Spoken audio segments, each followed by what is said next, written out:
aku ikut.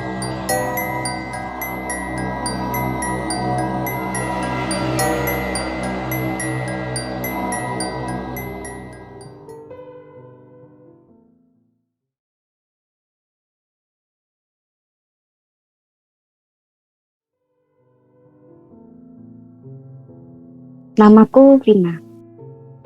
Sore menjelang maghrib, ketika aku sedang santai di teras rumah, Alif adikku memberitahu kalau handphoneku berbunyi. Bergegas aku menuju kamar, langsung mengangkat telepon. Rupanya Dina. Dina adalah sahabat dekatku. Dengan nada cemas dan nafas yang tersengal, Dina memaksakan berbicara kepadaku.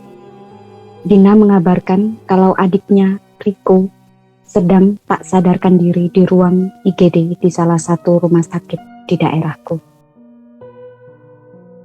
Tanpa pikir panjang, aku langsung bersiap-siap menuju rumah sakit. Pacu motorku sehingga waktu tempuh cuma 15 menit. Sesampainya di rumah sakit, aku langsung menuju tempat parkiran motor. Parkiran motor terletak di belakang gedung rumah sakit. Untuk menuju ke ruang IGD yang berada di depan, aku harus melewati lorong panjang gedung lama rumah sakit itu. Suasana parkiran belakang sangat sepi sekali. Aku merinding melihat lorong panjang yang akan aku lewati. Hari sudah gelap. Dengan langkah cepat aku melewati lorong tersebut. Banyak bangsal yang aku lewati, dan anehnya, semua bangsal tampak seperti bangunan tua. Lampu remang menghiasi semua bangsal yang ada. Tapi bukan itu saja yang membuatku merasa aneh. Di depan, tampak seorang suster yang sedang mendorong ranjang pasien. Aku tersenyum menyapanya. Tapi dia berlalu seolah tidak melihatku. Aku terpaku pada satu bangsal. Herannya, mengapa hanya bangsal ini saja yang lampunya mati dan pintu tertutup rantai gembok. Bulu kudukku merinding seketika. Akan ada mata yang mengawasiku dari arah jendela bangsal. Sekuat hati ingin memerintahkan mataku supaya tidak menoleh ke arah tersebut. Tapi tidak bisa. Hasrat ingin menolehku menang. Tidak sampai sedetik mataku menoleh ke arah jendela bangsal itu. Terekam jelas di kepalaku. Sosok menyerupai perempuan berbaju putih lusuh dengan rambut panjang tergerai acak-acakan.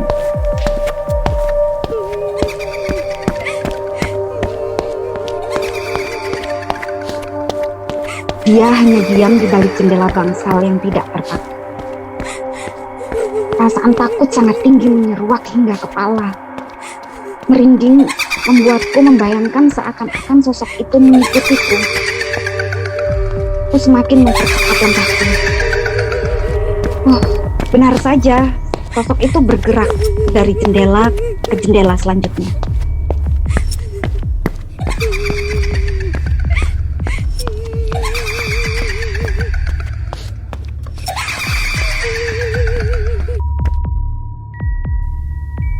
Akhirnya, dengan nafas tak teratur aku sampai di ruang IGD.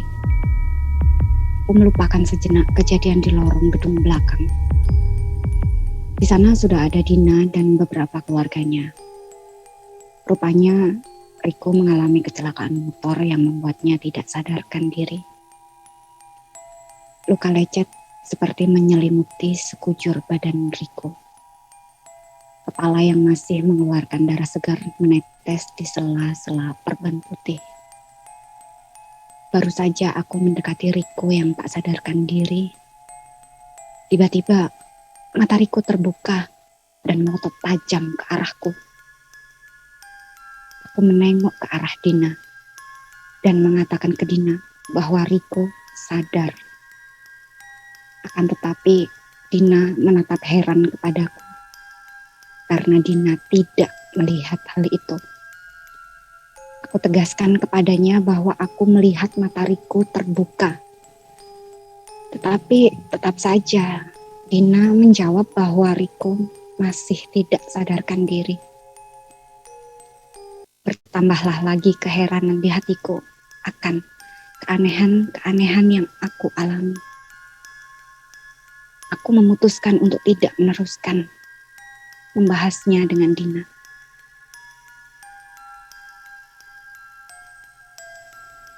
Waktu menunjukkan pukul 9:10 malam.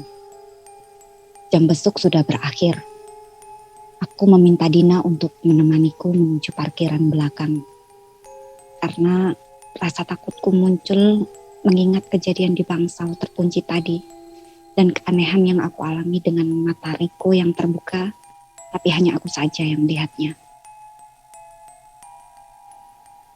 Kemudian, sesampainya di lorong di mana aku diikuti oleh perempuan berbaju putih lusuh itu, semakin bertambahlah keherananku. Karena suasananya sangat berbeda sekali. Suasana di lorong ini ramai akan orang pulang jam besuk. Dan bangunannya pun catnya seperti baru. Tapi ada satu yang tidak berubah, yaitu lampu di bangsal terakhir itu tetap mati dan pintunya masih tergembok rantai. Mataku mengawasi jendela bangsal yang lampunya mati tersebut. Akan tetapi kali ini tidak ada penampakan apapun. Sampai ke parkiran motor, aku masih membahas dengan Dina tentang keanehan-keanehan yang aku alami. Bapak tukang parkir yang membantu mengeluarkan motorku tampaknya mendengar percakapanku dengan Dina. Sembari tersenyum, bapak tukang parkir tersebut ikut nimbrung ke dalam pembicaraanku dengan Dina. Dia berkata, ada beberapa orang yang sebelumku yang mengalami kejadian serupa. Kemudian bapak itu menceritakan kisah tentang bangunan rumah sakit yang pernah terbakar 5 tahun yang lalu. Kebakaran tersebut menelan korban jiwa. Dan keanehan di bangsal yang terakhir adalah ditemukannya korban jiwa di bangsal yang diidentifikasi sebagai korban pembunuhan. Karena posisi pintu bangsal dalam keadaan tergembok dengan rantai melingkar di daun pintunya.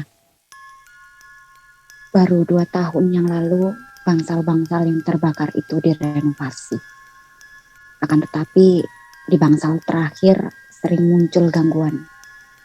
Itulah makanya pihak manajemen menonaktifkan satu bangsal itu.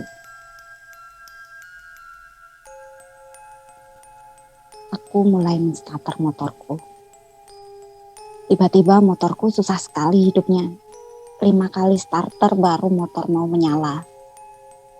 Langsung saja aku berpamitan kepada Dina dan bapak tukang parkir.